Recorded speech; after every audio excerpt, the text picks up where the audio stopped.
I now want to introduce our guest speaker, Gary Mongiovi, I'm sorry. He is currently a professor of economics in the Peter J. Tobin College of Business at St. John's University in Queens, New York. Gary received his PhD from the New School for Social Research, and he specialized in the economics of David Ricardo, Karl Marx, and Piero Sraffa. From 1996 to 2013, he co-edited the Review of Political Economy with Stephen Pressman. His work has been cited more than 700 times and with over 120 citations since 2020. And today he's going to give a talk on some reflections on ideology and economics. So come on up, Gary. Thank you.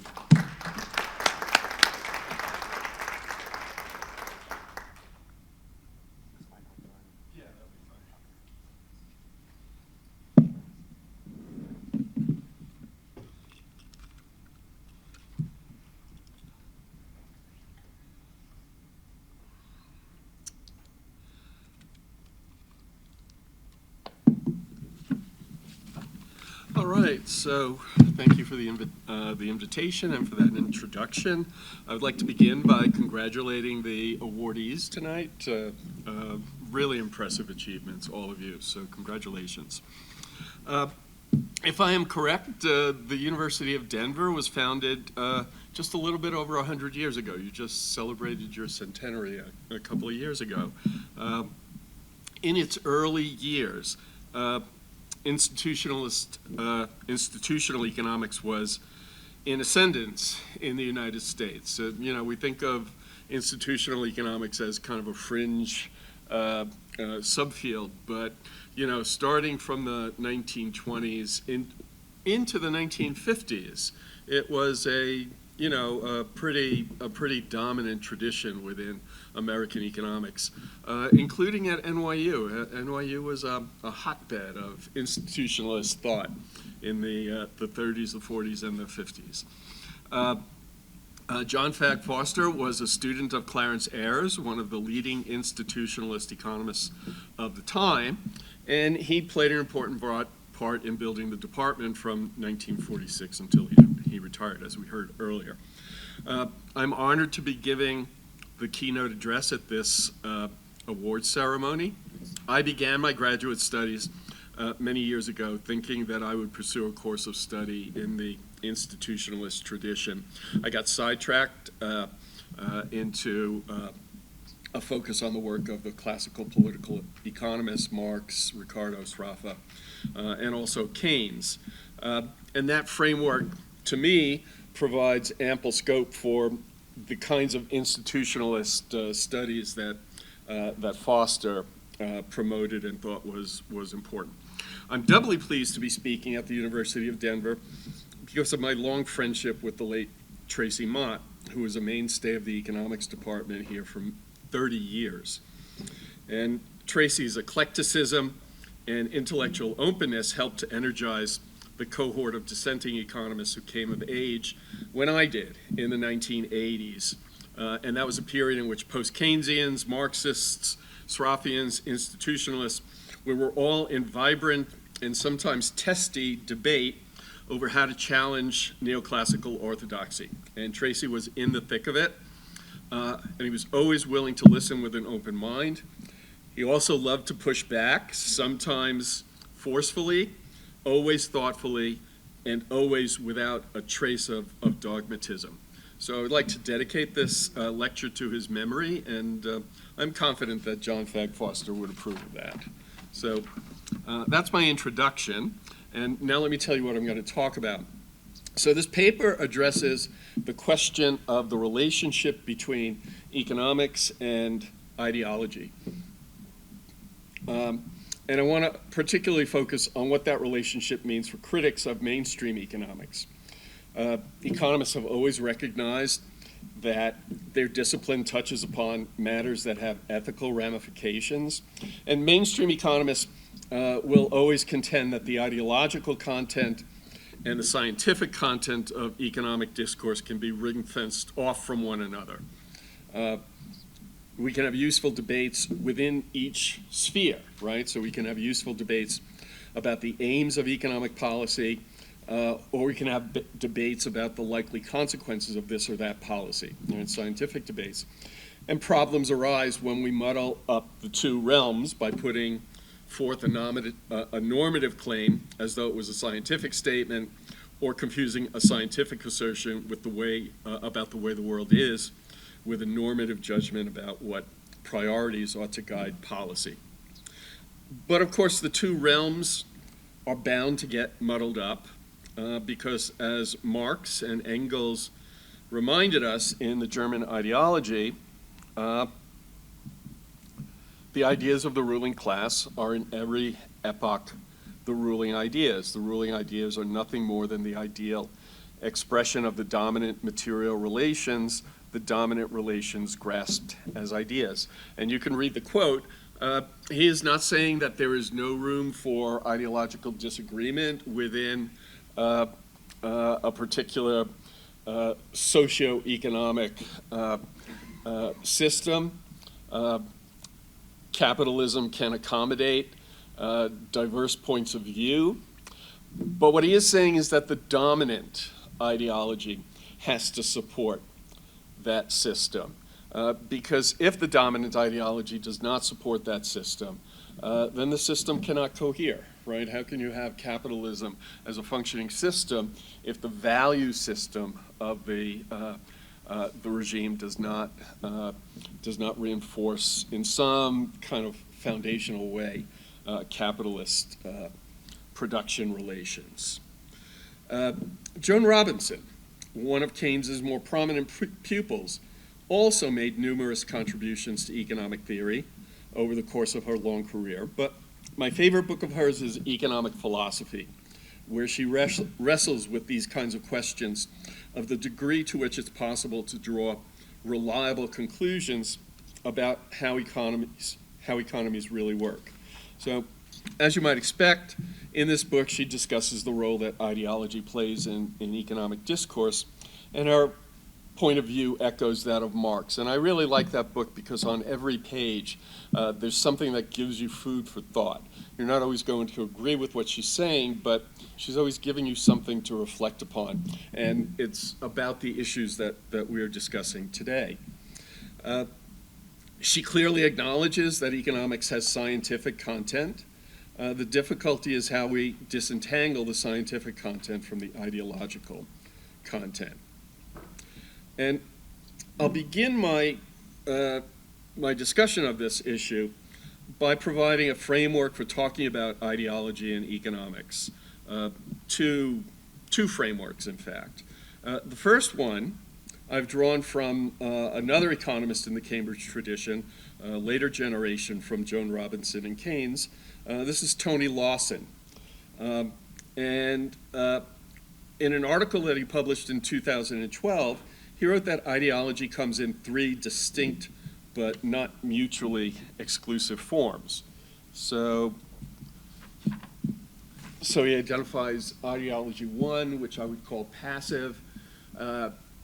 These are embedded ideas that comprise the general worldview of a society. They're taken for granted as unquestionably true by virtually every member of society. Now, they may not be true, but they are generally received as truths. There's another ideology, which he calls ideology two. I would call it active ideology. And these are ideas that explicitly serve to justify some particular state of affairs, either the actual status quo or state of affairs that some members of society want to establish as the status quo. And then he has a third kind of ideology, which he calls ideology three, and it's kind of methodological. And he says that in economics, this is the commitment to using mathematics in explaining economic processes. I'm not going to talk about that because I think it can, in a sense, be folded into ideology two. You know, what a person regards as a compelling argument is, in some sense, a form of active ideology. People make those choices as they developed intellectually. So it's difficult to escape entirely from the first type of ideology, the passive ideology, and I don't think it's desirable to do so for the most part. because it forms the mental scaffolding that connects all aspects of our understanding of the world. If doubt is cast on one part of that scaffolding, everything else has to be considered. It's, in a sense, a prerequisite for social reproduction. Without it, society cannot cohere. If a person said to you with absolute, genuine conviction that the earth is flat and that the sun revolves around it, or that the moon is made of green cheese, or that leprechauns are real, you wouldn't say, well, that fellow is mistaken. You would say that person is mentally ill or delusional, right? And it's because he's not accepting the general ideological framework that all of the rest of us accept. He would be a thoroughly dysfunctional member of society. And in fact, you might even say he wouldn't be a member of society. He would be cut off, totally alienated from that society. Although it's worth noting that few of us can say that our own convictions about the earth not being flat and the moon not being made of green cheese are based upon our own experiential evidence, right?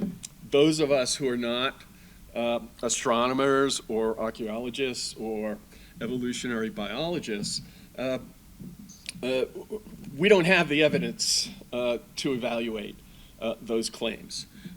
We reject those claims because we learned about the scientific method in school.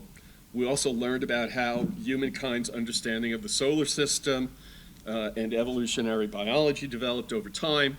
And we learned to trust the findings of the scientific community, even as we are mindful of the possibility that those findings can be revised as more evidence comes to light.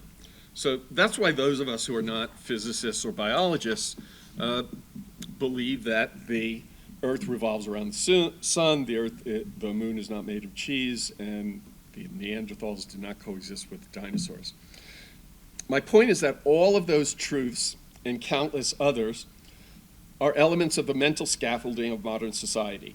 They are interconnected, so I'm using the word scaffolding very pointedly. They're interconnected, like the scaffolding outside of a building, and they're mutually reinforcing. If any of them were undermined, there would be ripple effects, some of them quite destabilizing, across our entire understanding of what the world is like. Now, we're going through a situation in our own society where that scaffolding is breaking down in some quarters. I don't think that we are sufficiently tuned into how alarming that is. It's a little bit scary when you think about it in light of the points that I just made. The theory of supply and demand is part of the mental scaffolding of the vast majority of modern economists. The idea that we can explain how the economy works without the use of supply and demand curves that describe the behavior of individual economic actors, simply inconceivable to most economists. So in this sense, the textbook theory of supply and demand has an ideological character. It's part of our discipline's mental scaffolding, regarded by most economists as, in some fundamental sense, indispensable. And yet, until around 1890, economists like Adam Smith, David Ricardo, John Stuart Mill, and Karl Marx were able to say perfectly sensible things about how the economy worked, and they did so without the aid of modern supply and demand theory. We forget how recent a development that theory is. It did not become the dominant analytical paradigm until the 1920s. So here is an instance in which I think it might be useful to discard an element of humankind's mental scaffolding, for we shall later see that there's some problems with it if I get to it without using up all of my time. The second type of ideology, the active ideology, affects us all. Every thinking adult has an ideological point of view, a moral compass, a sense of justice, and a general view of how we should prioritize competing values like freedom and fairness. Now, since they're tied up, these kinds of ideological views are tied up with our own individual histories and our own interests as individuals and as members of various groups and economic classes, they're bound to be diverse. But we can formulate criteria for evaluating those kinds of ideological commitments, and we can be mindful of their influence on how we understand reality. So, you know, I have an ideological point of view, you do, everyone does. When I talk about the economy, I try to talk about it systematically and scientifically, but at the same time, I'm mindful of the fact that, you know, I come to that with all kinds of preconceptions about what constitutes a convincing argument, right? That's ideological to some extent. Now, there's another way of thinking about the ideological dimension of economics. So this is my second framework, and it comes from Marx's notion of vulgar economics. So nowadays, when we use the word vulgar, we use it to describe something coarse or boorish, like Donald Trump's taste in home decor, for example. But when Marx uses it, he uses it in a more fundamental sense, a sense that was more common at the time that he was writing. He meant it in the term, by the term commonplace or superficial economic thinking. So he distinguishes vulgar economy from scientific inquiry in economics. Vulgar economy deals with appearances only.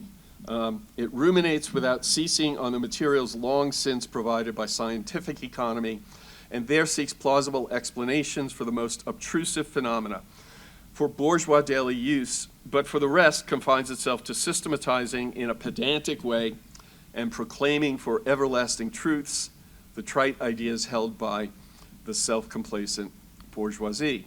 So for Marx, vulgar economy is ideology masquerading as science. Another one of his sayings, of his remarks that I like a lot, is all science would be superfluous if the outward appearance and the essence of things directly coincided, right? If what you see is the whole story, why do you need science? You need science to go behind the surface and understand what is going on at a more fundamental level. And this is what he means by vulgar economics. It doesn't go beyond that surface level. So, he had some favorite targets for this epithet. He hated Malthus, he hated Jean-Baptiste Say, and he hated Frederick Bastiat. Malthus, for a lot of reasons, the idea that supply and demand determines the prices of things. For Marx, that was nonsense. The idea that to argue that the market price of a good falls when the good is in excess supply and rises when there is excess demand for it, that explains nothing. A school child knows that.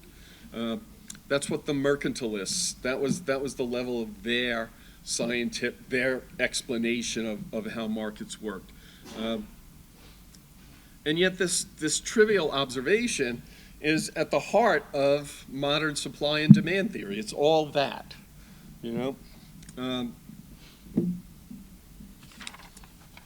Bastiat, he disliked for his denial of the existence of conflicting class interests, right? Bastiat wrote a book called Economic Harmonies and talked about the fact that, quoting him, by virtue of exchange, one man's prosperity is beneficial to all others.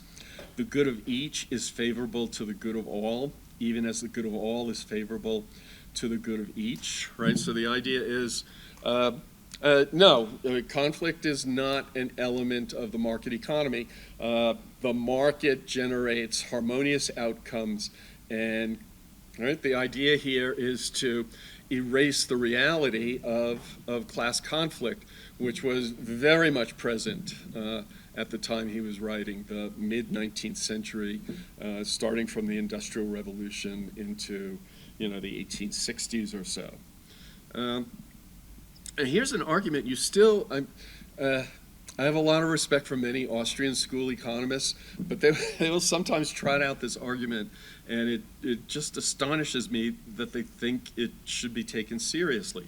This is from Condillac, Etienne Condillac.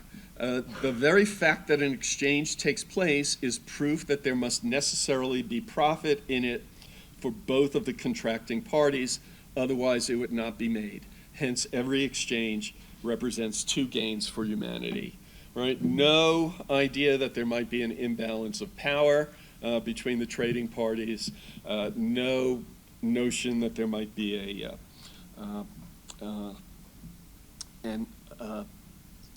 a conflict between classes. And Nassau Senior, I would just mention his idea that profit and interests are necessary to induce the capitalist's abstinence from consumption. Right? You have to receive a profit, you have to receive interest, otherwise you would not abstain from consumption, and there would be no surplus to reinvest in capital accumulation, and the economy would stagnate. You wouldn't have economic growth and economic progress. And, Marx just, look at the affluent people of the Victorian age. What are they abstaining from? What are they abstaining from? So he saw this as apologetics. Now, vulgar economics in Marx's sense, it's not a mere historical artifact. There are several modern manifestations that come to mind, and the one I'd like to spend a little bit of time talking about is the Laffer curve, which is, I think, probably the purest modern embodiment of what Marx meant by vulgar economy. So you all know the idea behind the Laffer curve. Arthur Laffer starts from a pretty reasonable premise, which is that marginal tax rates might be set so high that they severely impair productive enterprise and consequently cause tax revenues to fall. Okay, so it's a simple argument about the elasticity of tax revenues with respect to tax rates. Okay, now who's going to argue with that as something that needs to be considered when you're setting tax rates? All right, but then he goes a step further. He transforms it into what I would regard as a clumsy but powerful ideological device by introducing two presumptions, right? So this is what the Laffer curve looks like. And the two presumptions that he makes, right? So tax revenues on the vertical axis, government revenue on the horizontal axis. The two premises that he makes is that we're on the upper end of the curve, right? We're at the part where that we're already operating along a section of the curve where the elasticity of tax revenues is negative. And the second assumption that he makes, the second presumption that he makes, is that the relationship between tax revenues and tax rates is relatively fixed and tidy and neat and independent of everything else that might affect income creation and economic growth. So from these two presumptions, he spins a supply-side policy argument in which tax cuts will significantly raise not just economic growth, but also tax revenues. So this Laffer curve underpins a good deal of the policy rhetoric of neoliberalism. Cut taxes, set free the great engines of capitalist enterprise.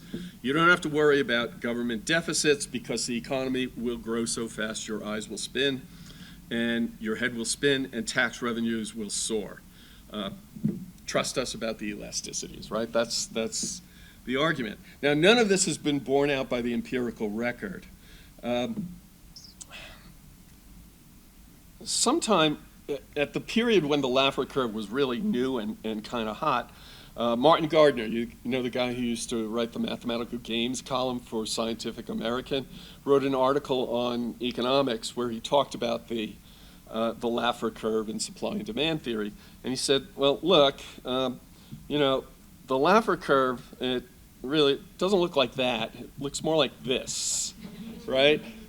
And that bit towards the right there, that's what he called technosnarl, the complexities of the real world. So, yeah, you can push tax rates so high that you end up impairing tax revenues.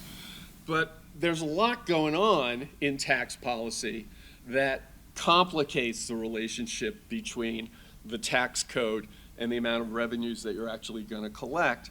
And, you know, to go from, you know, that curve at the top to, yeah, sure, all we have to do is cut tax rates and everything's going to be fine. That's non-scientific. That is ideology. Okay.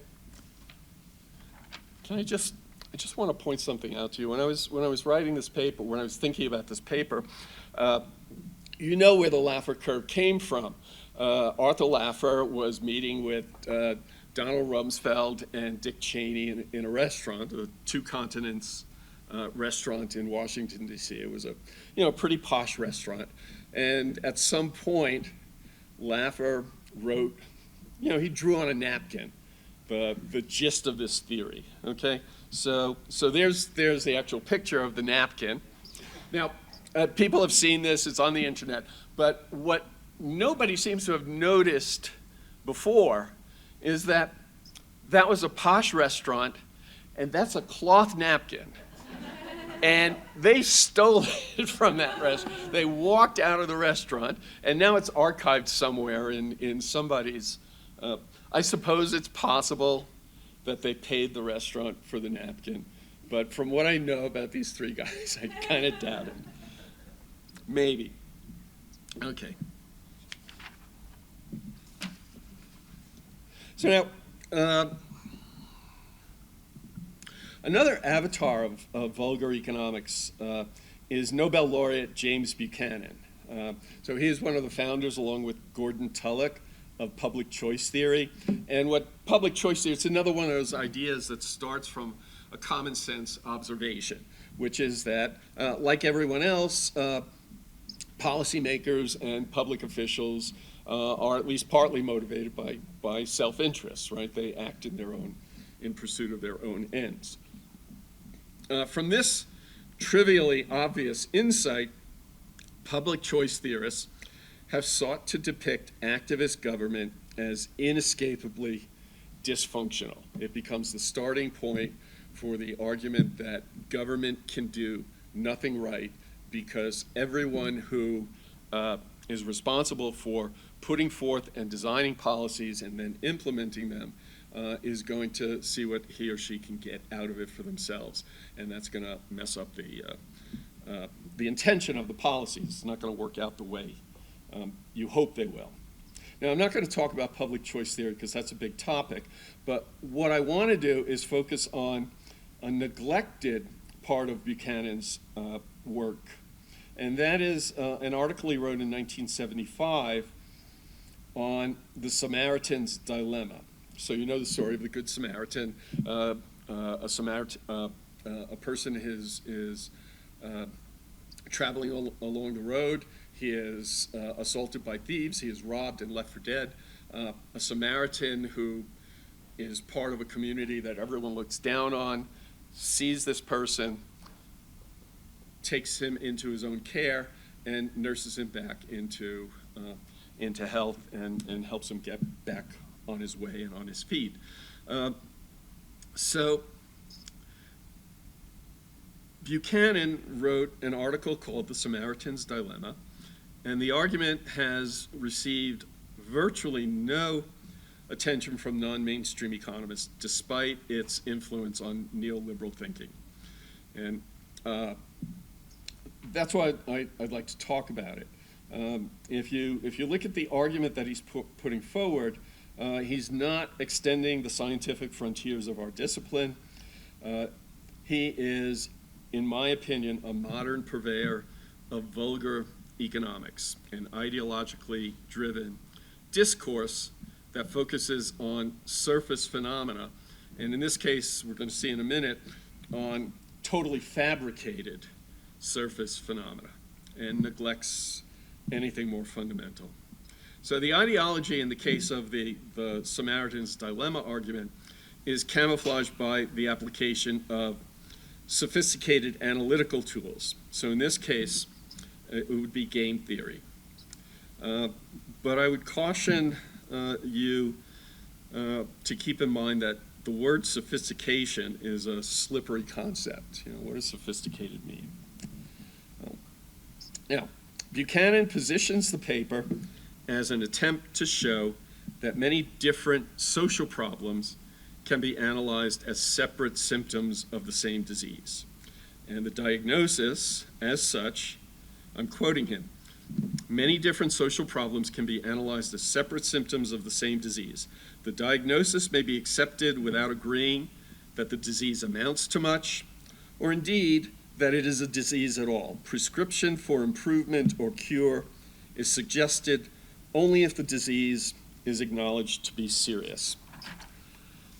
There's a lot of hedging going on in that.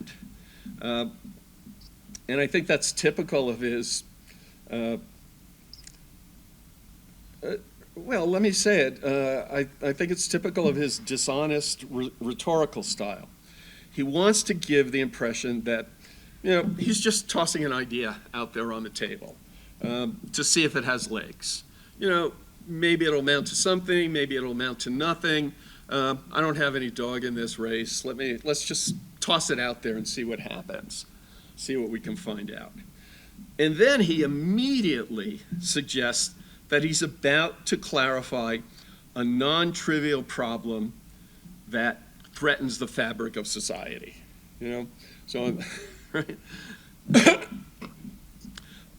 He goes on, the analysis demonstrates that the source of difficulty may lie in modern man's own utility function, right? We may simply be too compassionate for our own well-being or for that of an orderly and productive society. We're just too nice to each other, and that is going to be the downfall of civilization, right? The shift in gears makes your head spin, right? First, well, let's just play around with this and see what we can see, and then immediately, if you don't buy my argument, civilization might collapse.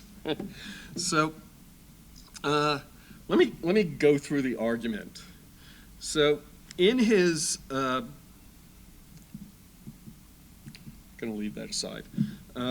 In his initial presentation of the argument, he sets up a game theory payoff matrix that identifies players and strategies in generic terms, right? There's actor A, there's actor B, and they have two strategies, strategy A1 and strategy A2, strategy B1 and strategy B2. I usually hate presenting game theory matrices because I always get confused and it turns out to be a disaster and there are tears all around. But let's see how this goes. Okay. So if you look at this payoff matrix, what you will see is that actor A has a dominant strategy. His dominant strategy is strategy A2. Whatever actor B does, actor A is going to be better off if he chooses strategy A2.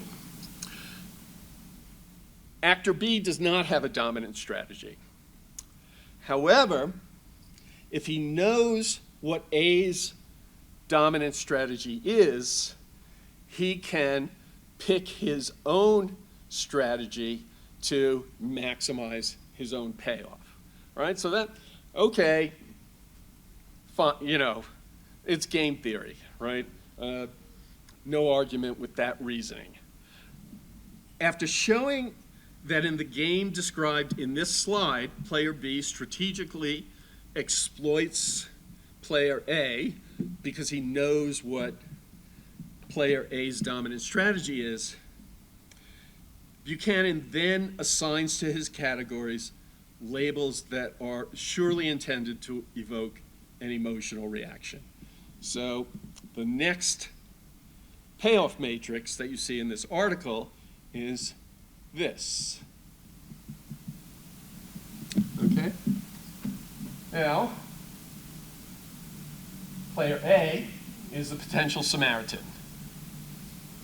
And he can either withhold charity or act charitably. And his dominant strategy is to act charitably. Player B is,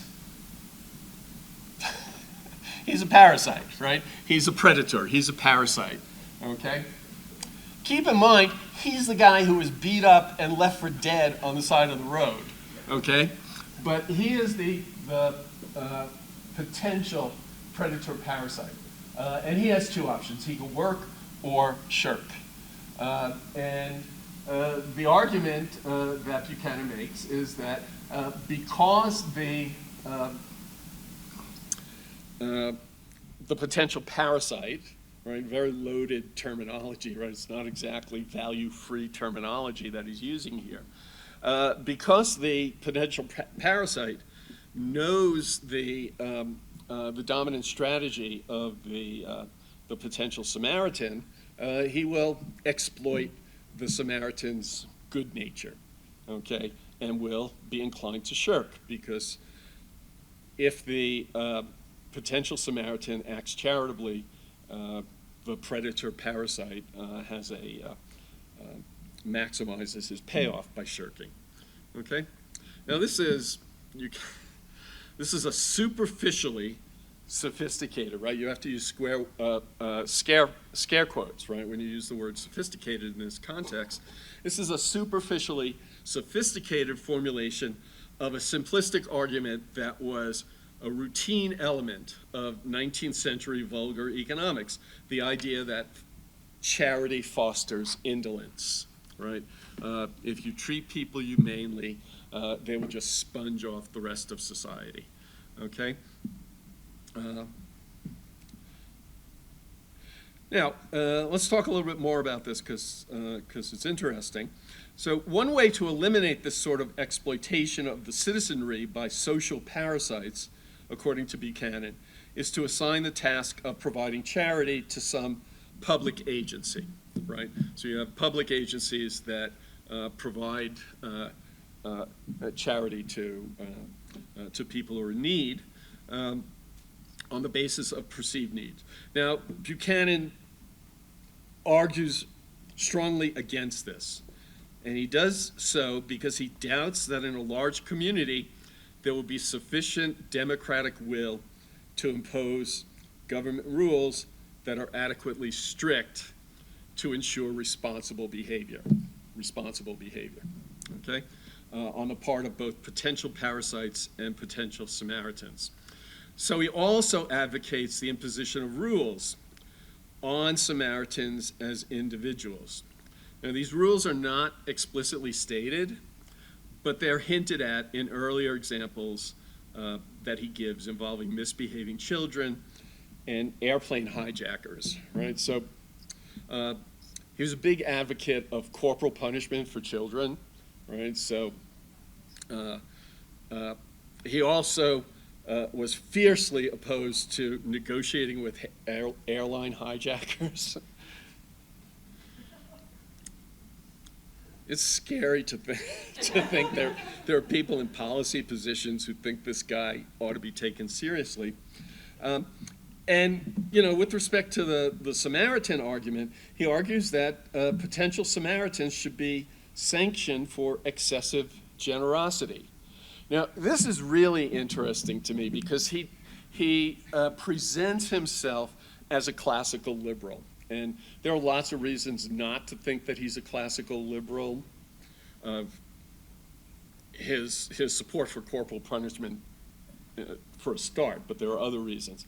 But this is a guy who thinks, you know, the individual should be given as much autonomy that as they can have, right, as possible. And here he is saying, except when they're inclined to be generous to their less fortunate brethren, then we have to restrict their freedom. It's, I mean, I can't believe, really, that nobody has dismantled this argument because it is just so ludicrous. For all of its pseudo-rigorous trappings, Buchanan's argument is strikingly lacking in robustness. He presumes, right, that the phenomenon he's trying to understand can appropriately be conceptualized as a strategic game. Right? Well, I don't know. I think he would have to make the case that that's a useful way to think about this. He doesn't. He just presumes.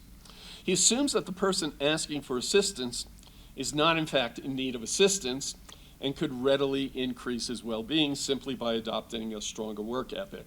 And again, I remind you, in the original parable, the victim had been beaten, robbed, and left for dead. Right? Totally ignored in Buchanan's story. Individuals who are sufficiently well off to be able to offer assistance are assumed to be strategically naive, right? So rich people, like I guess the Koch brothers, right? They're assumed to be strategically naive. The affluent are exploited by the indigent, right? Again, crazy. Here, I think, is something that's interesting. The conception of human nature underpinning the model bears no relation to reality. It never occurs to Buchanan that the recipients of benevolence might feel gratitude or might demonstrate such gratitude by striving to be productive and honorable members of society. But we all know people who have been the beneficiaries of the generosity of others and have lived their lives with the aim of giving back to society repayment for their own good fortune, for the kindness that was done to them. This is part of human nature, and Buchanan ignores it. So, having tacitly ruled out the possibility that any of the players is truly in need of assistance, Buchanan must then presume that anyone seeking assistance is a predator, a parasite, and moreover, that he or she acts with a high degree of strategic sophistication. There appears to be no empirical support whatsoever for the hypotheses posited in the model. I know I've been going on for a long time, so I will make a few more points and then wrap up. So I'll make a few more points about Buchanan. He denies that he conceives of people as purely self-seeking utilitarian maximizers. And he denies that people's predatory impulses are constrained only by carrots and sticks that institutions impose on them. He doesn't even believe that such a world could cohere. At least he says this. He says that I can scarcely imagine an interaction setting in which persons refrain from cheating, stealing, and keeping promises only because of fears of punishment.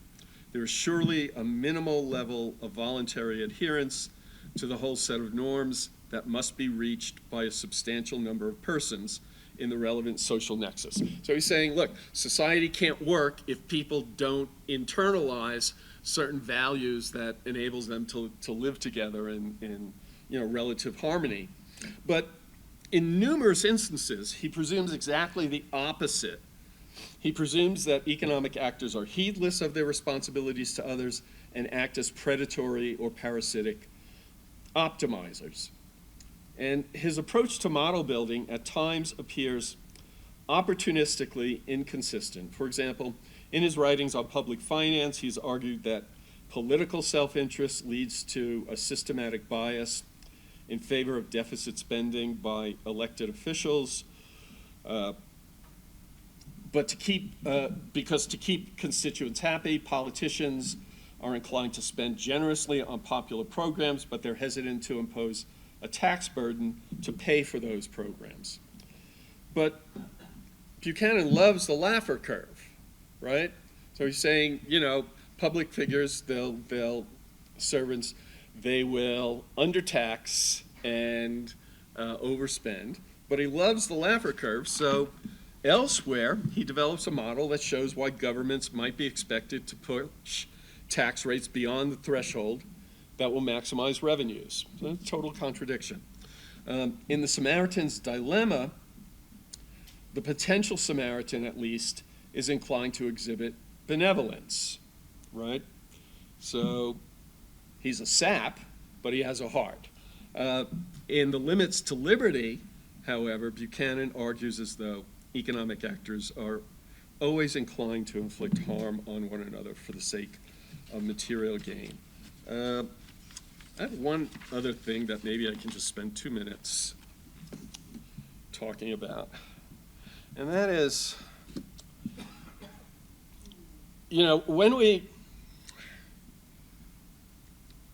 many of us are college professors. Those of us who are not college professors are students, and one of the buzzwords we hear a lot about these days is critical thinking. We are all supposed to be critical thinkers, right? But if you apply a little bit of rudimentary critical thinking to the content of a basic microeconomic principles course, little but wreckage would be left in its wake. A body of ideas that is usually presented as obvious common sense, the theory of supply and demand, is in fact profoundly counterintuitive. So we never observe, right? Economics, we all want to be scientists, right? Well, scientists work from observable data. Nobody observes a demand curve. Nobody observes a supply curve. So here's what we observe. We observe couplets. We observe pairings of price and quantity in the marketplace that tend to be closely clustered near to each other.